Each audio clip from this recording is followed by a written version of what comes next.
Bonjour tout le monde. Donc voilà, je voulais faire en fait une nouvelle vidéo pour vous parler en fait de l'évolution de la chaîne. Euh, Ça comptait pour moi. Alors c'est une vidéo qui va être assez longue, je pense d'une trentaine de minutes. Je trouvais que c'était le bon moment pour la faire parce qu'il y a eu beaucoup de changements récemment. Euh, et du coup, j'avais besoin de faire un point un petit peu long pour les personnes qui suivent le projet. J'ai d'autant plus vu ces derniers temps que si l'algorithme favorise pas vraiment, on va dire plutôt peu, hein, la chaîne, par contre j'ai vu qu'il y avait parfois un peu plus de personnes qui suivaient les premières euh, qu'habituellement, avec aussi une réaction au niveau des sondages qui est plus importante que d'habitude. Donc c'est pas fou, mais je suis obligé quand même de noter qu'il y a un peu plus de réaction. Et du coup pour moi c'était important à la fois d'expliquer les changements que je pressens et aussi peut-être même pour moi de me clarifier à travers la parole. En fait, cette chaîne existe, ça fera 3 ans, je crois, en mai. Donc, on a passé les 3 ans, et surtout en juillet, parce que dans mon souvenir, j'avais créé en fait cette chaîne en mai, mais je crois que j'ai dû vraiment commencer, c'était, je crois, l'été 2021. Euh, donc ça fera vraiment 3 ans dans le mois de juillet, quoi, on va dire. Euh, et comme je vous l'ai expliqué récemment, au départ, c'était vraiment une chaîne qui a été créée dans un souci de silence. Euh, je sortais d'une expérience professionnelle plus que centrée sur la parole, et j'ai toujours été un grand amoureux des images. euh, Jouer, mais aussi des images. Euh, j'ai d'ailleurs, dans mes études, quand j'ai fait un mémoire en art, qui avait justement une notion reliée à la question de la pratique, donc c'était pas un mémoire en histoire de l'art, euh, ça s'était notamment aussi centré sur la question des images, et notamment aussi d'images de jeux vidéo. Euh, et du coup, pour moi, en tout cas, c'était vraiment important. À ce moment donné-là, j'avais qu'une envie, c'était juste créer une chaîne, partager des images. Euh, je connaissais absolument pas, comme plein de monde, hein, moi je savais pas comment faire encore une capture vidéo. Il y a plein de choses, j'avais pas encore OBS, il y a plein de choses en fait que je maîtrisais pas. Des choses simples, hein, mais que je maîtrisais pas. Et j'étais encore moins familiarisé avec le monde des youtubeurs, des gens qui avaient des chaînes, etc. Mais au départ, il y avait vraiment, voilà, j'avais la possibilité de pouvoir faire ça, et je me suis vraiment lancé là-dedans. Et le plus important pour moi, je crois vraiment, c'était, ouais, de partager des images, partager des let's play, euh, espérer que petit à petit ça fasse un peu de vues, avoir quelques commentaires. Et, euh, Et puis, comment ça s'est développé? C'est que petit à petit, je me suis rendu compte, que c'était très difficile, très très difficile, que même que ce que je me suis imposé était même par rapport au fait qu'au fond, quand même, quelque part, ce projet, j'avais envie un jour qu'il prenne plus d'ampleur, j'avais envie un jour qu'il marche. Mais c'était c'était complètement utopique, et quelque part, je me suis rendu compte que je tenais une ligne, c'est comme ça que je voulais le faire, mais je l'ai tenu un nombre de mois, un temps très très long, là où d'autres personnes en fait n'auraient pas pu tenir, quoi. S'il y avait dans cette idée vraiment au départ, hein, comme je dis, un souhait que ça marche. Je sais que un collègue, le collègue euh, Brocorse, on avait parlé un jour, il m'avait évoqué qu'au tout début de sa chaîne, quand il l'a lancé, lui il a toujours été très clair qu'il voulait que ça soit un projet professionnel. Bah, au tout début, il en parle comme d'un moment justement difficile, parce que tout d'un coup, il y a pas assez de vues, etc. Et moi, quelque part, lui, par contre, quelqu'un comme lui, il a décollé. Après, il a eu ses lives, Et moi, je restais. Au fond, j'étais conscient de mes choix, mais quelque part, ces choix, ça me permettait pas une évolution. En fait, c'est ça qui était compliqué. C'est que du coup, je voulais pas changer les choses, mais du coup, c'était au fond vachement compliqué de ne pas être un peu affecté ou attristé par ça. Euh, donc, je vais un tout petit peu zoomer. Donc, c'est vrai que du coup, il y avait un aspect où je faisais ces choix-là, mais du coup, c'est pas rien quoi de tenir dans des choix qui font 5 vues. Je sais pas, j'avais 80 abonnés, mais pendant longtemps quoi.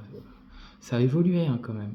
Et puis il y avait aussi une fatigue que je m'étais créée aussi, parce que du coup, on crée une chaîne, on sait qu'on veut la faire en silencieux, mais là où ça se complique la tâche, c'est que on comprend que l'algorithme ne nous favorise pas du tout, et puis on a du mal à comprendre aussi comment ça marche, qu'est-ce qui fait que.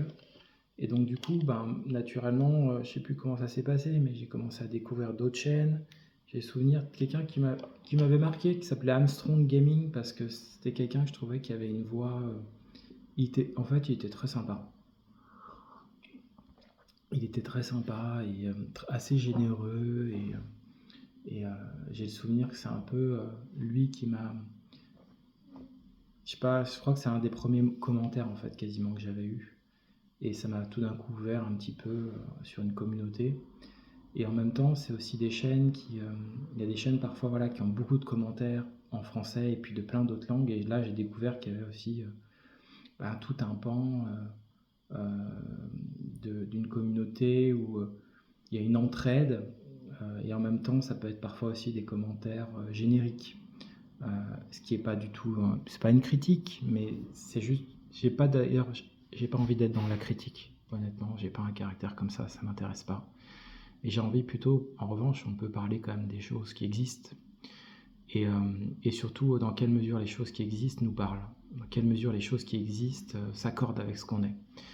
Parce que je crois qu'au fond, le plus important, c'est que quand on est dans un projet, c'est comment en fait essayer de faire réussir ou monter un projet, mais en même temps comment ne pas se fourvoyer, comment ne pas trop se fatiguer, et quand je dis pas trop, ne pas trop s'épuiser, comment garder une éthique, comment continuer à être proche de soi. Et moi, au fond, dans tout ça, je me suis engouffré dans tout ça.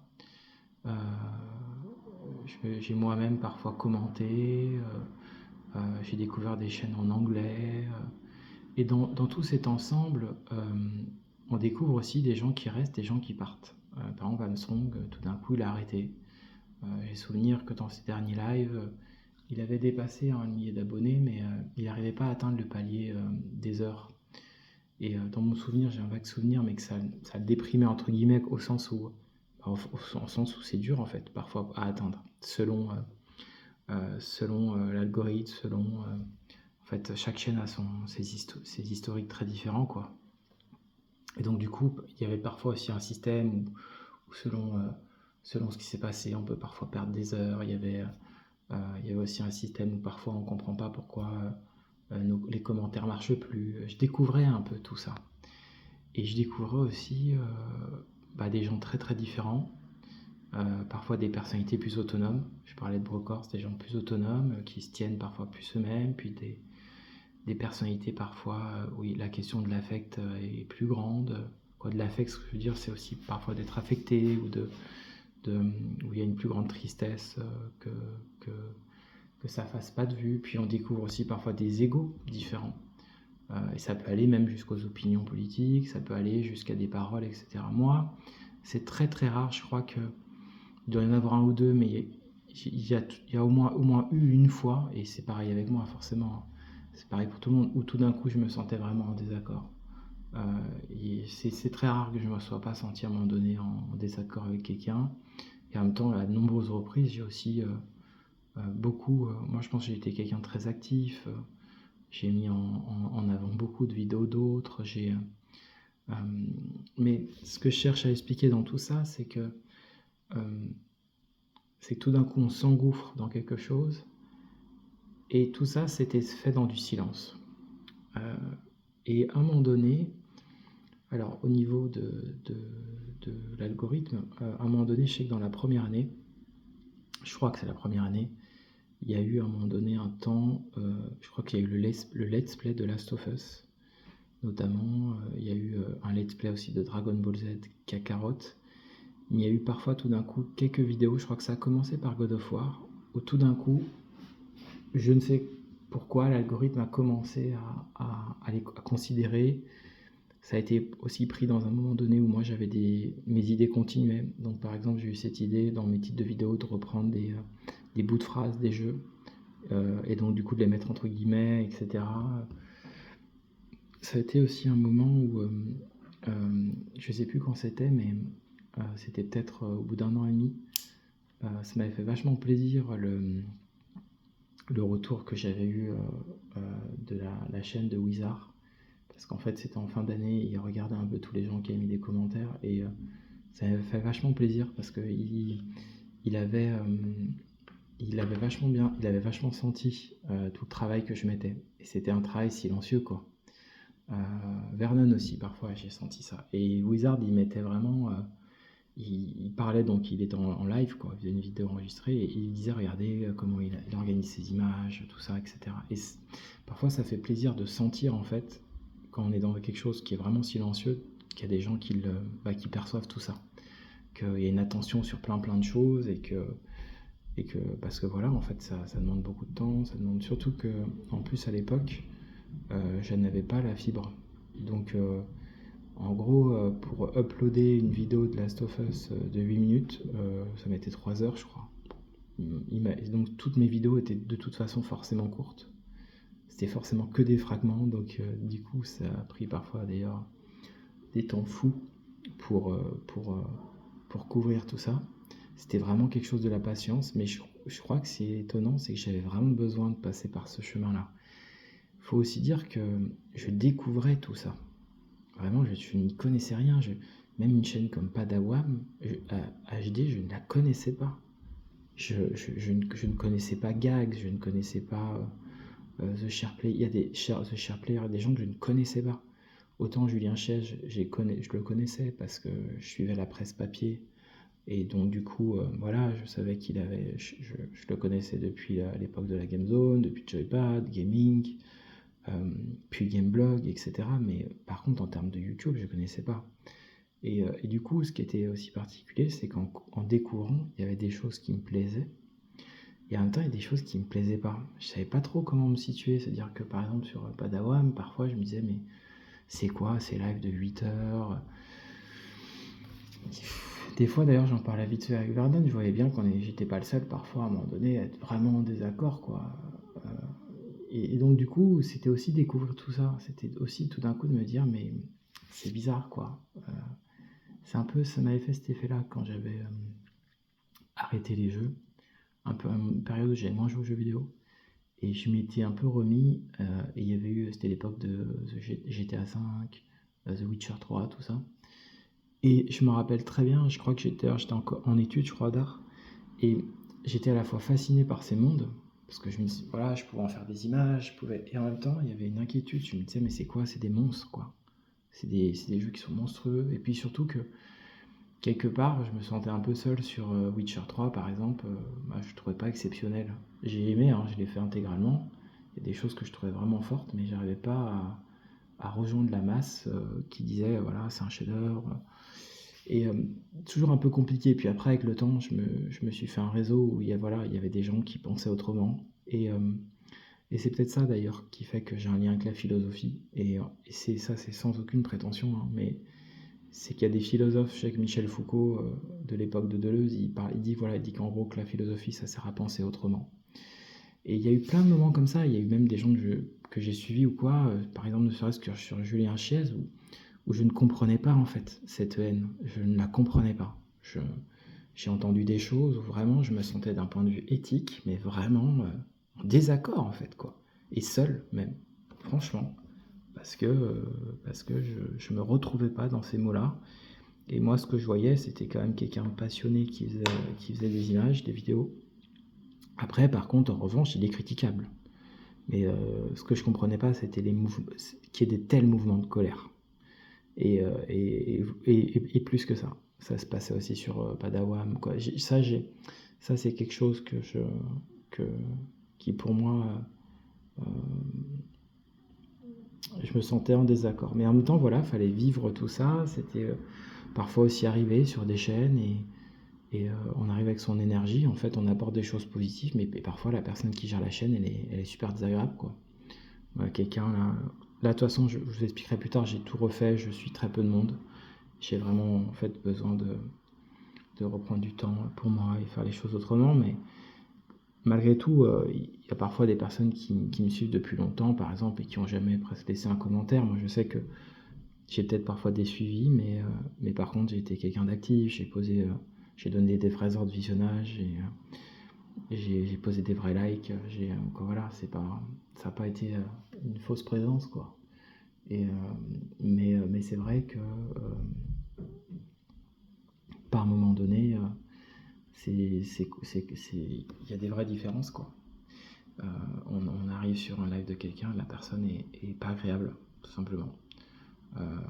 Et pas qu'avec soi, hein, elle est pas agréable de base, quoi. Et donc à un moment donné, même si la personne, on sait que c'est une bonne personne, parce que c'est rare quand même, à un moment donné, ça crée un historique. On commence à se dire, tiens, bon. Et puis, il y a aussi quand même, là aujourd'hui, je ferai une vidéo plus tard, mais je me suis acheté un livre là tout à l'heure à la librairie. Il y a toute la question de YouTube quand même. Il y a toute la question de la légitimité. Finalement, aujourd'hui, demain, vous travaillez à la radio, on vous dit alors, vous faites quoi dans la vie? Je travaille à la radio, je fais des podcasts. Et à l'inverse, quelqu'un qui a une chaîne, si un jour il a envie, on lui demande, parfois ça passe pas pareil. Alors j'écoutais Carole Quinten qui, elle disait que c'était plutôt... Moi je l'aime bien Carole Quinten. Je suis pas toujours sa chaîne, mais je l'aime bien. Je trouve que c'est quelqu'un qui a des qualités, sur certains plans, je préfère sa chaîne à celle de Julien. Parce que même si la chaîne de Julien Chiez a une dimension qui est imposante, hein, sa façon est assez impressionnant, quoi, par sa passion, mais en même temps, je trouve que celle de Carole, elle a une forme d'intégrité, de quelque chose de cadré. Son système de notes, comme s'il y avait un peu une ligne éditoriale. Et du coup, cette chose-là, je la trouve assez belle. Et là, récemment, elle disait que justement, elle était, je crois qu'elle était allée chercher sa fille ou quoi, et on lui a demandé ce qu'elle faisait, je crois, là, une personne de l'école de sa fille. Et là, justement, la personne avait réagi en disant ah, c'est trop bien, etc. Donc, bien sûr, ça varie, mais il y a quand même, il peut quand même y avoir cette idée. Il faut aussi pas oublier, pour moi, c'est ça aussi qui m'a frappé dans toutes ces histoires, c'est que parfois on se met au même niveau, quoi. Alors que non, par moment. Quoi. Ce que je veux dire par là, c'est que moi, ça me viendrait pas l'idée de me mettre au même niveau que Julien Chiez, quoi. Ce que je veux dire par là, c'est que Julien Chiez, c'est comme un média. Ce que je veux dire, c'est qu'il a déjà, il a tout un historique. Il a été journaliste toute sa vie, c'est ce qu'il a fait. Il a fait que ça toute sa vie. Donc c'est un peu logique au fond quand il ouvre une chaîne qu'à un moment donné, il y a des gens qui l'ont suivi, voilà. Et du coup, parfois, je trouve que il y a quand même parfois, je sais pas de la jalousie, hein, mais parfois il y a quand même une parole où on se dit, elle est déplacée par rapport à. Moi, je suis pas dans la configuration, par exemple, de quelqu'un comme lui qui se lève à 6h du matin et qui, lui, je crois qu'il se lève vraiment à 6h du matin et finit à 23h. Et soit on décide de se dire, bah oui, mais en même temps, c'est facile ce qu'il fait, soit on essaie de comprendre, en fait, non. C'est énormément de travail, c'est énorme. Donc, il y a aussi pour moi toute cette problématique-là. Il y a aussi la problématique du temps. Récemment, j'ai bien aimé, je disais alors Vernon, c'est quand que tu reviens tout? Il avait un problème de fibre apparemment, et donc la chaîne de Vernon Godenos. Et en fait, il me disait bah voilà, j'ai pu en fait voguer à d'autres horizons, élargir des horizons. Et trop raison, parce que justement, par moment, on peut vite, je pense, s'enfermer dans quelque chose, perdre de la curiosité. Et je pense que ça, il faut briser absolument ça. Et on ne peut pas nier que quand on fait des actions, on ne sait jamais si elles sont totalement bonnes. On a des indices, mais on ne sait jamais. Par exemple, moi, je vous donne un point de vue personnel. Moi, je me suis rendu compte que si je suis objectif, et je vais m'inclure après moi-même, mais quand je regarde parfois un live de quelqu'un, en fait, ça me déprime la plupart du temps. C'est-à-dire que, et pourtant, il y a des gens que je suis ou je suivais qui sont des super bons orateurs. Il y a quelqu'un que j'aime bien qui s'appelle Dr Majak. Dr Majak, j'ai toujours trouvé qu'il avait un côté un peu musicien. C'est quelqu'un qui est à l'aise, etc. Il a sa communauté, tout ça. Donc c'est pas du tout relié forcément à ce qu'il fait. Mais ce que je veux dire, c'est que moi, personnellement, je me rends compte que parfois l'action de regarder en fait un jeu en live, bah parfois en fait je peux pas. Au final, je crois que ça me déprime souvent. Ce que je veux dire par là, c'est que et c'est pour par exemple, il y a plein de choses pour plein de raisons différentes. Par exemple, quand quelqu'un fait une vidéo, son visage il est trop gros, et ben en fait je me rends compte que je regarde le visage, je regarde pas le jeu vidéo. Alors qu'en fait, ce qui va m'intéresser en soi, c'est avant tout le jeu, c'est avant tout l'œuvre. Donc au fond, cette notion-là, je trouve qu'elle n'est pas si facile à, à diagnostiquer. Ce que je veux dire par là, c'est à un moment donné pouvoir diagnostiquer qu'il y a des choses, des actions qu'on peut faire ou des choses de l'époque qui ne sont pas bonnes. En tout cas, qui ne sont déjà pas bonnes pour soi. Et c'est d'arriver à le percevoir assez clairement. Je sais que dans la cave, je suis pas forcément proche de lui sur tout, mais je trouve qu'il y a des moments donnés, il y a justement des moments où j'ai eu des désaccords, c'est sûr, comme j'imagine lui aussi, mais il y a aussi des moments où justement, je trouve qu'il a tout d'un coup, il parle de ça. Il dit, voilà, il a son travail, le temps qu'il va allouer à son travail, sa vie personnelle, etc. Et on est quand même, pour certains, une génération de l'ère de Matrix, quoi. C'est à un moment donné, certaines personnes prennent telle pilule et se plongent totalement dedans. Et du coup, la question du sens, elle peut parfois s'éloigner. Ce que je veux dire par là, c'est que je crois que c'est Walter Benjamin sur la question de la reproduction. Il y a un moment donné où les œuvres d'art sont devenues des œuvres reproductibles. Et en fait, il y a eu un moment donné où, au fond, il y a eu une masse énorme. Et en fait, cette masse énorme, elle a à la fois des bienfaits, mais elle a des complications. C'est-à-dire, tout le monde peut partager des images, tout le monde peut. Et au fond, il y a un philosophe récemment qui s'appelle Georges Didier Berman, hein, qui a toujours en vie. Il parle beaucoup de ça, lui. Se dire que lui, il aimerait qu'on revienne, par moment, à quelque chose, entre guillemets, de plus sacré. Qu'est-ce que je veux dire par là? C'est que, par exemple, nous, en tant que joueurs, et du coup, c'est intéressant de réfléchir à la place qu'on occupe. Parce que nous, en tant que joueurs, vous me direz si j'ai tort, mais quand tout d'un coup, il y a un grand jeu qui sort, pour certains, même un Elden Ring, même si pour moi, c'est pas forcément, mais ou un Zelda, tout d'un coup, il y a une forme d'excitation qui se crée parce que, à mon sens, il y a l'action, tout d'un coup, l'idée d'aller dans sa boutique, d'aller choisir son jeu, et on sait que tout d'un coup, on va passer beaucoup de temps sur ce jeu. Et donc, du coup, il y a vraiment quelque chose où le joueur, il achète ça, il se pose, il joue, il se tait. Et au fond, alors aujourd'hui, déjà, la question du taire, eh ben, elle est compliquée. Parce que, en fait, parfois, bah non, il n'y a pas de. On se tait pas, quoi. C'est-à-dire qu'on parle tout de suite dessus, on fait tout de suite un live dessus, on réagit tout de suite dessus, parfois on réagit en live dessus. Par exemple, à mon sens, l'une des clés, quand même, de la chaîne de Julien Chiez, c'est que ces tests, par exemple, ces grands tests qu'il appelle les grands formats, eh ben, il a joué au jeu. Il a fini le jeu quasi souvent, quoi. Sauf Returnal, il nous l'avait dit, mais en fait, il a joué au jeu seul. Il n'a pas fait de vidéo en train de jouer au jeu. Donc, il a joué au jeu, il a été face à cette œuvre, et après, il en parle. Moi, par exemple, on me demande parfois pourquoi je fais plus de live, parce qu'au fond, imaginons je ferai un live sur Hellblade 2 sans je veux dire, au moment donné où je le découvre, et il ne voit pas comment c'est possible pour moi. Parce que en fait, j'ai besoin de ressentir l'œuvre. Et du coup, il s'agit de ressentir l'œuvre, en même temps de regarder sur le téléphone ou quoi, quels sont les commentaires, de mettre des pauses. J'ai pas forcément envie d'avoir de modérateur, donc etc., etc. En fait, c'est comme regarder un film de Kubrick et en même temps regarder Shining et vous faites un live, quoi. C'est impossible. C'est impossible.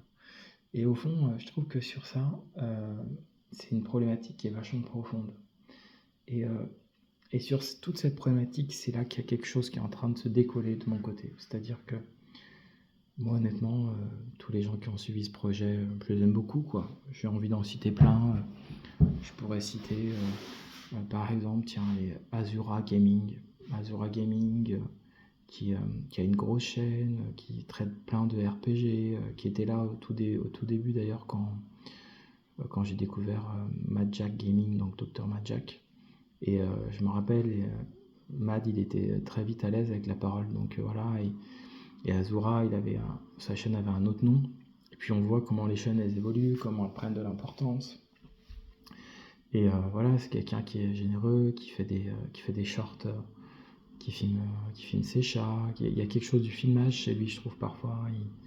Il filme parfois ses boutiques préférées. Il fait beaucoup de live de RPG. Et voilà, il y a une générosité, les gens viennent voir ses lives, etc. Et en même temps, je trouve que c'est là où il y a un truc intéressant, c'est que des Azura, par exemple, il y en a plusieurs, j'en connais, je pourrais réfléchir à plusieurs chaînes comme ça qui ont des qualités. Et là où pour moi il y a un souci en fait de YouTube, c'est que quelque part, avec leur système d'abonnés ou tout ça, à partir du moment donné où on s'abonne, bah vous vous connectez, vous voyez tout le temps tout ce que font les autres. Et au fond, j'arrive plus à la fin à me poser la question de me dire, mais est-ce que j'ai vraiment besoin de suivre tout le temps? Est-ce que j'ai vraiment besoin de voir tout le temps? Est-ce que parfois je peux aussi ne pas être abonné et aller voir? Et tant pis si je peux pas mettre de message dans un chat et puis et de mettre un vrai commentaire. Et au fond, il y a quand même quelque chose là, à mon sens, hein, dans l'ère capitaliste, ça dit quelque chose, quoi. Ça dit à un moment donné, au fond, quelque part, eux, ça les arrange qu'on suive tout, ça les arrange quelque part. Et moi, je pense que c'est intéressant de reprendre cette expression de créateur de contenu et d'essayer vraiment de la comprendre. Donc revenir sur la question du sens. Et je crois que là, en faisant ça, peut-être je commence à agir dans le cœur de ce que j'ai toujours voulu faire. Parce qu'au fond, moi, j'ai enseigné, mais en fait, quand on enseigne, il y a des choses qui sont très fortes dans l'enseignement, parce qu'on peut vraiment aider.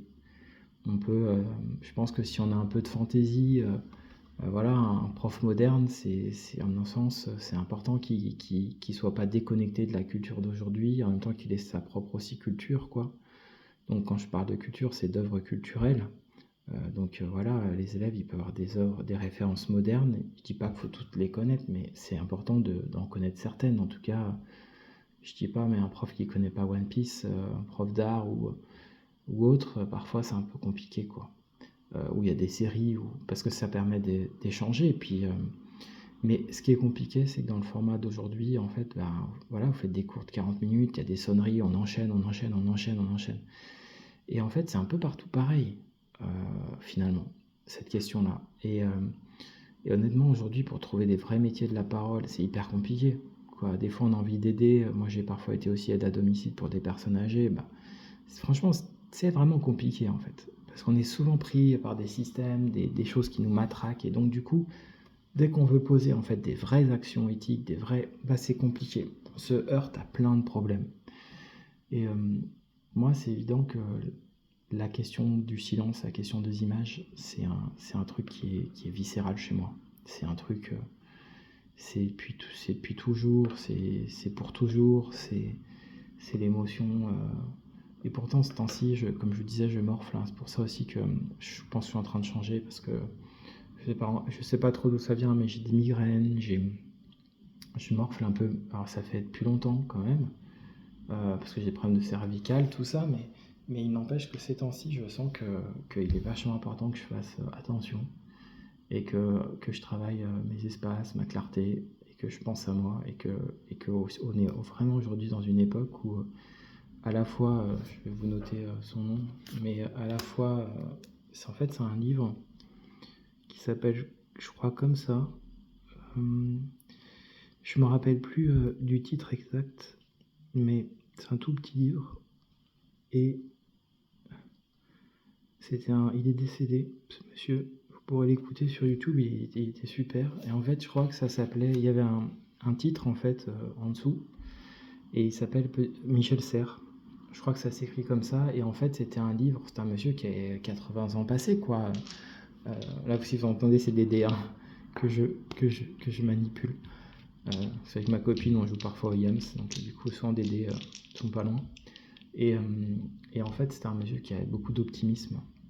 Donc à la fois vraiment des qualités, et du coup il était dans cette idée de dire bah voilà, la nouvelle génération, moi j'ai connu la guerre, il avait connu des choses les plus graves, un peu comme Boris Cyrulnik, quoi, des gens qui sont nés en fait dans la Seconde Guerre mondiale, qui ont parfois perdu leur famille, etc.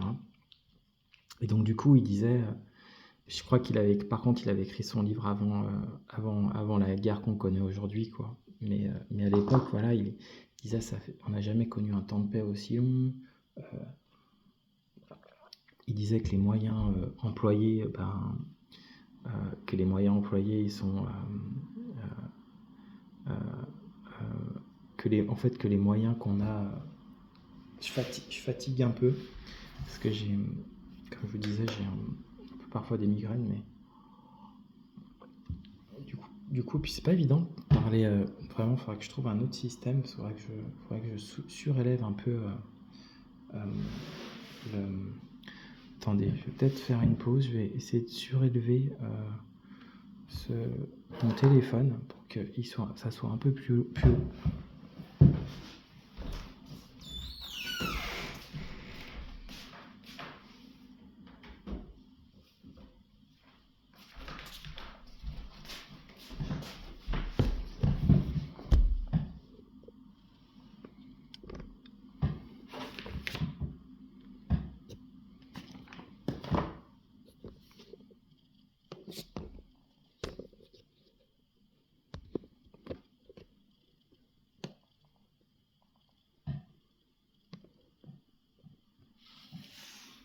Voilà, c'est pas mal ce qu'on fait en faisant ça. Ça me permet d'avoir le téléphone un peu plus proche. Hop. Tac. Ouais, c'est pas mal comme ça. Voilà.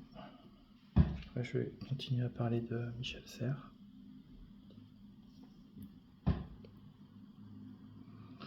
Voilà. Bon, après, hein, moi, comme je vous disais, hop. Ouais, ça me paraît mieux. Ouais, c'est un peu mieux. Attendez.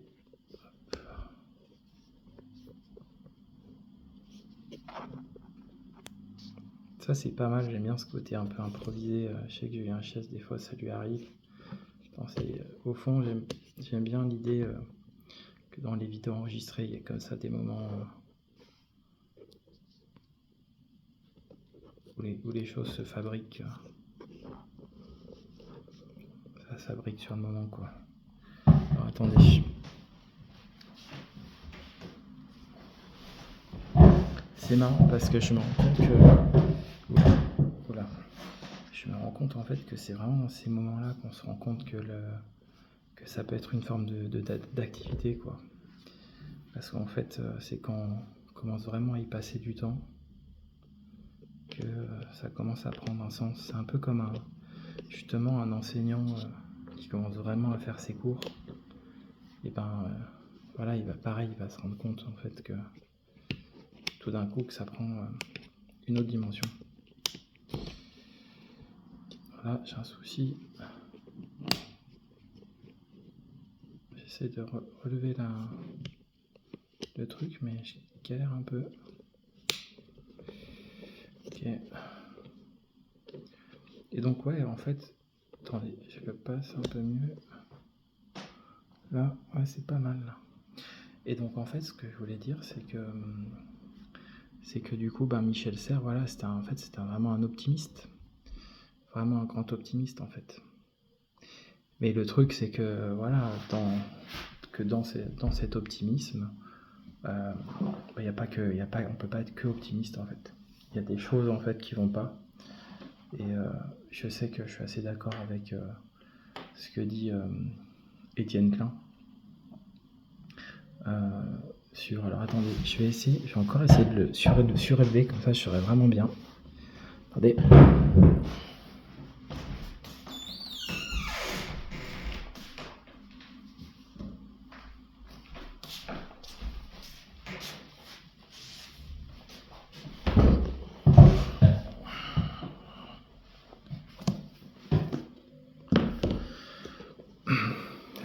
attrapé un virus là, ce temps-ci, c'est vraiment chiant. Ça fait mal de gorge. Ouais, c'est pas mal. En fait, j'essaye de faire en sorte que mon téléphone, ça soit un peu comme comme un micro. C'est-à-dire que là, en fait, je l'ai surélevé. Et du coup, quand je parle, je suis il est déjà plus proche de mon visage, quoi. Et c'est un peu plus intéressant pour parler. Je vais essayer peut-être de le surélever encore plus.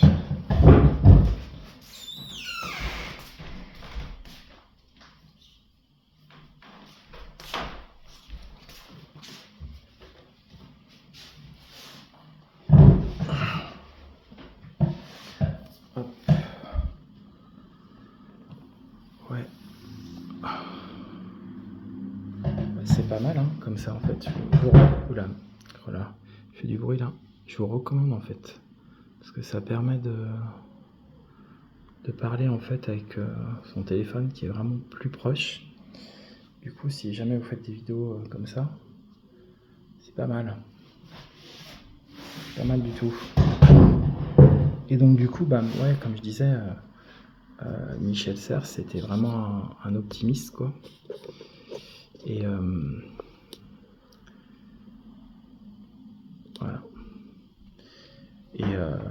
Et voilà, mais du coup, l'optimisme, il a une limite à un moment donné. Il faut aussi pouvoir penser le négatif.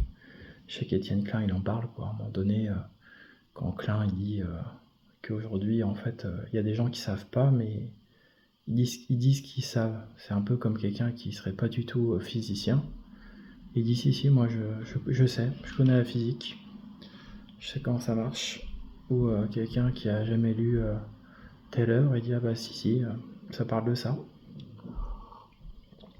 Ou un critique de Final Fantasy qui a jamais joué un seul Final Fantasy et qui va... Et il y a un peu, cette notion. Du coup, j'ai un peu perdu le fil, mais au fond, le fil principal dont je parle aujourd'hui, c'est la question en fait à un moment donné de se sentir en accord en fait avec tout ce qui se passe. C'est comment à un moment donné se sentir en accord. C'est-à-dire que soit on débranche son cerveau et on questionne plus. Et donc du coup, le risque, c'est que... Moi, je pense que c'est pas possible, à mon avis. Mais malgré tout, il y a un micro-risque parfois. C'est-à-dire que il y a des gens dans la société aujourd'hui qui sont plus déprimés que d'autres. Et donc du coup, ou qui sont plus ramollis. Je sais que Deleuze, il disait que l'un des dangers pour lui, c'était de devenir des Locke, le philosophe. Donc au fond, une Locke, c'est quelqu'un qui se questionne plus, c'est quelqu'un qui agit plus avec une réflexion, qui agit plus avec une éthique. Et moi, je crois que je suis dans un moment donné où, de fil en aiguille, je me suis rendu compte que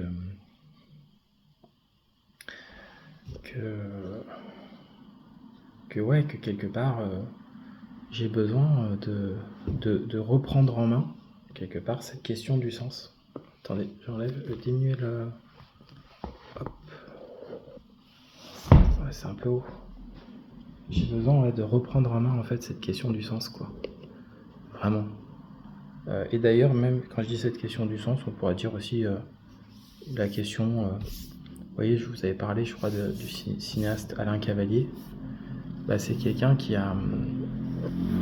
Pour moi, c'est quelqu'un qui est complètement hors norme, en fait. Il s'écoute. Et en fait, il y a des gens qui pourraient dire « Ah non, le cinéma, il doit être fait comme ça ». Et lui, en fait, il le fait comme il a envie de le faire. Et là, je regardais, il fait des films, par exemple. Là, il a sorti des portraits puis qui a tourné depuis longtemps. Il filme les mains des gens, les mains des travailleurs.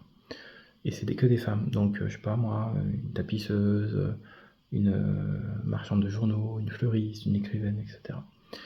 Franchement, si on suit la norme, tout le monde dira du coup, tu peux faire un film comme ça, c'est pas une histoire. Et en fait, il s'écoute, il suit ce qu'il doit faire. Et pour moi, en fait, cette question du sens, elle est importante parce qu'au fond, quand je vais regarder un film de lui, pour moi, je sens qu'il y a du sens. en fait. En tout cas, son sens me parle. Et je crois que ça, c'est aussi hyper important, c'est d'aller vers son sens. Je sais que j'ai des souvenirs quand la chaîne de Vernon existait. Pour le coup, je disais tout à l'heure que ça m'arrivait en fait de suivre en fait des lives et de repérer en fait que ces lives me déprimaient. C'est-à-dire qu'au fond, je regarde un live mais ça me déprime. Chez Vernon, ça se passait pas parce qu'il y avait toujours cette notion du sens. C'est-à-dire qu'au fond, je savais qu'on pouvait interagir avec lui et j'aimais bien interagir avec lui. Et donc du coup, au fond, je restais pas forcément toujours hyper longtemps, mais il y avait quand même cette possibilité-là. Et moi, ça me parlait. Parfois, le sens, il peut se faire d'une plein de manières. Moi, je sais que là, je fais des vidéos avec voix, mais quand je partage des vidéos silencieuses, pour moi, parfois, il y a du sens. Il peut y avoir du sens de voir un fragment d'un jeu. Moi, ce qui me pose plus problème, c'est quand tout d'un coup, le sens, il me paraît flou. Et moi, c'est ça que j'ai envie d'interroger ces temps-ci. C'est de me dire dans quelle mesure, à un moment donné, et là, c'est moi qui prends en charge. Je veux dire, le problème vient de moi, c'est-à-dire c'est dans quelle mesure j'ai installé des actions qui sont pas bonnes pour moi. Et c'est comme si j'avais envie de reprendre en main cette question-là. Reprendre en main, par exemple, pour moi, ça pourrait se résumer avec ces deux mots. Je vais vous montrer.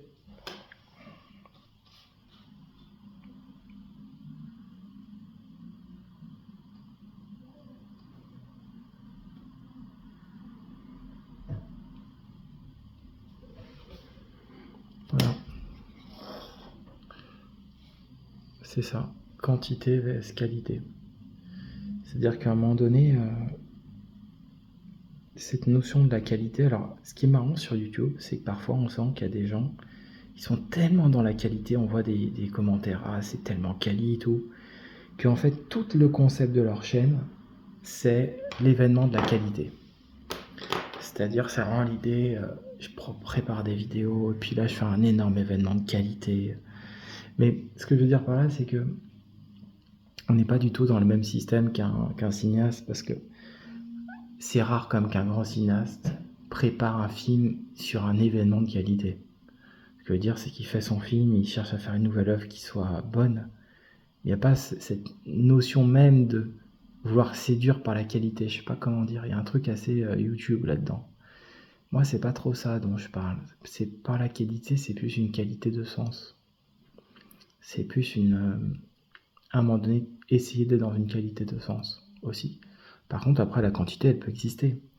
Mais c'est juste que ce que j'interroge, c'est qu'à un moment donné, et c'est là où c'est compliqué, parce que il y a des personnes qui pourraient dire, bah oui, mais faire YouTube, ça n'a pas de sens. Oui, mais d'accord, mais le sens ailleurs, il est hyper compliqué si on a une personnalité artistique, si on a une personnalité reliée à la parole, et que par exemple on n'a plus envie d'être prof, c'est hyper compliqué.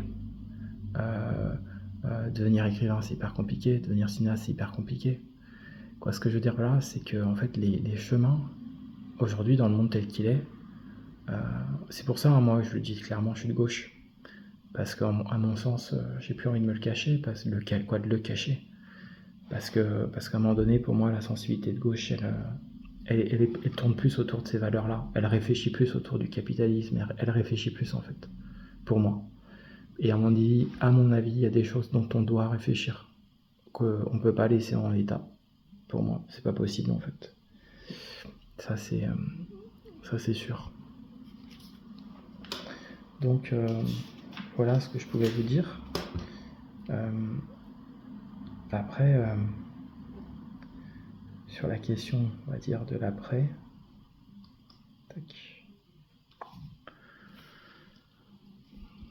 Sur la question de la suite, et ben justement, je crois que j'ai envie d'essayer de bâtir quelque chose qui intègre le sens. J'ai envie de réfléchir à des sujets, j'ai envie... ce que je fais actuellement n'est pas suffisant, donc j'ai envie de... Au fond, je comprenais pas très bien comment c'était possible un jour, si ça arrive dans un an ou deux, d'avoir des membres de soutien ou quoi, je disais, et au fond, je comprends mieux, ça peut être possible finalement si on a vraiment un contenu. Si à un moment donné, ce qu'on propose, et les gens ont envie de soutenir quelque chose comme on soutient, par exemple, le podcast Silence on joue, on peut le soutenir. Le podcast de Libération. Et vous voyez, sur la question du sens, ces gens-là, Erwan Cario, Patrick Helio, en fait, c'est leur vie, quoi. Patrick Helio, je sais plus comment elle s'appelle, la journaliste aussi. Elle est rédactrice en chef de Canard PC. En fait, c'est leur vie. Donc en fait, ça montre qu'en fait, ça n'a pas forcément plus de sens qu'être youtubeur, ça dépend de ce qu'on crée, quoi. Mais en tout cas, c'est leur vie, c'est-à-dire que et leur métier, ils le font bien, ils le font avec une éthique.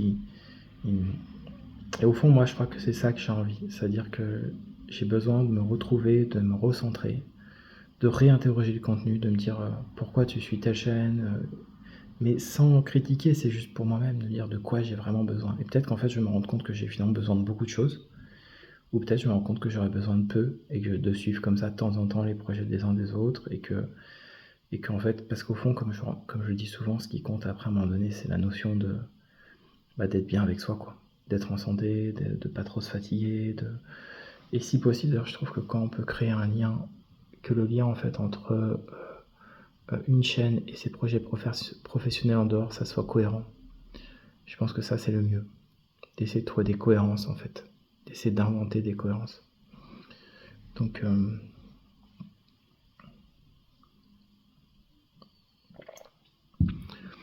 ouais, voilà. Je crois que j'ai un peu fait le tour. C'est des sujets quand même très compliqués, j'en reparlerai, mais je crois qu'en gros, c'était ça que je voulais vous partager. Allez, bonne journée à tous.